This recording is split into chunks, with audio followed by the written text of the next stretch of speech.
శుభకార్యానికి పిలిస్తే పిండం పెడతానంటాడేట్రా బాబు.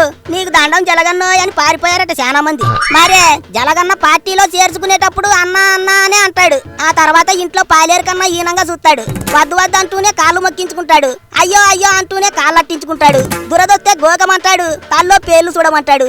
అన్నేసే కుళ్ళు జోకులకు నవ్వమంటాడు. కండువా కప్పినప్పుడు కనిపిస్తాడంతే. ఆ తర్వాత చూద్దామని తాడేపల్లి కొంపకెళ్తే కుక్కల్ని వదులుతాడు.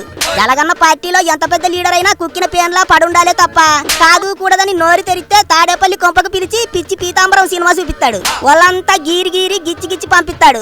అబ్బో అది ఆర్జీవి గాడి సినిమా కంటే రక్తసిక్తంగా ఉంటుంది.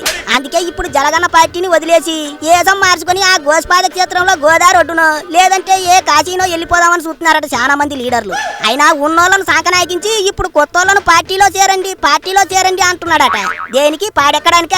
జలగన్నతో ఎట్టుకుంటే పిచ్చోడి చేతికి రాయిచ్చి కొట్టరా కొట్టు అని ఆడి ముందు నిలబడ్డట్టుంటుంది వ్యవహారం.